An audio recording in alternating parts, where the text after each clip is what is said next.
Resumindo, o oitavo episódio da Hexatomb em 3 minutos. Começa o episódio com a visão do Damir, que está sendo jogado pelo Luiz. Ele tá numa prisão anti-tudo, anti-ritual, anti-tudo, mas ele vê uma aparição coberta por uma luz vermelha, tem um capuz e chifres. O que, como quem tá fazendo a voz é Bastê, e pelo que ele fala, dá a entender que é o Henry quando ele ainda portava o Cramunhão. Ele mete as garras no Damir, e meio que ele sente que por um segundo ele porta o diabo, e depois ele acorda já no Hexatomb, na Igreja dos Vampiros, então no Sacrifício dos Vampiros.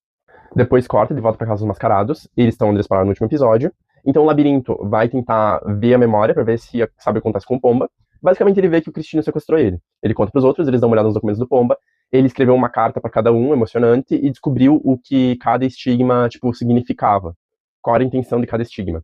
Depois disso eles dormem, e quando eles acordam, a Jai e o labirinto vão lá fora conversar, o Aguiar conversa com o Henry, e a Kemi fica observando o Circo dos Psicoleira e a Igreja dos Vampiros. Todos eles meio que falam um pouco sobre a história deles, depois eles se reúnem, decidem o que vão fazer no dia. Basicamente, a Kemi e o labirinto vão ficar na base, a Jai, o Aguiar e o Henry vão ir pro bunker. Os dois que ficam na base têm um papo entre si, depois a Kemi volta lá a espionar, o labirinto vai fazer as defesas da base e a garagem. Só que a Kemi vê que o Eloy brigou com a Cindy e com o Kai e tá indo em direção às árvores. E depois disso ainda chega a Cleo, que era amiga do Aguiar, pedindo ajuda. No fim das contas, a Cleo não era a Cleo, era o Giovanni, com aquele ritual louco dele. E eles disseram que estão sozinhos em casa. Então talvez eles sejam atacados. Chega o Eloy lá na base deles. O Eloy fala que ele tem um plano de matarem o Kaito para dar mais um dia para eles se recuperarem. Só que a Cindy e o Caio não aceitaram. Já quem foi no bunker, eles arrombam a porta com o carro deles. Lá dentro do bunker, eles começam a explorar.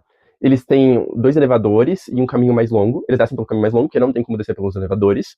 Durante o caminho eles acham itens consumíveis, eles acham textos antigos, acham um armazém de suprimentos, acham uma enfermaria, que inclusive eles pegam coisas da enfermaria e podem abrir uma enfermaria na casa deles agora. E lá embaixo eles acham o Cristino junto com o Pomba todo dilacerado, e eles tentam convencer o Cristino a devolver o Pomba, só que ele fala que não, porque ele precisa de um sacrifício pra porta, e ele dá um prazo até meia-noite pra eles trazerem outro sacrifício, senão fudeu pro Pomba. Quando eles chegam em casa, une o útil ao agradável, né? Eles decidem ir lá no Circo dos Psicoleiros pegar o Kaito.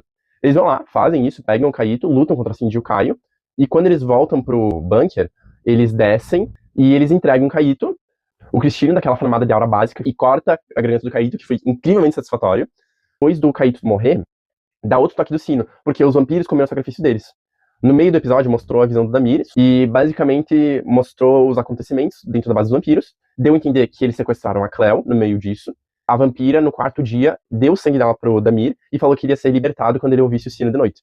E eles comeram o próprio sacrifício. Depois disso, o episódio acaba. Eu fiz um resumo mais detalhado. Se vocês quiserem, vocês podem ver no meu canal do YouTube, tem o link na bio. E é isso.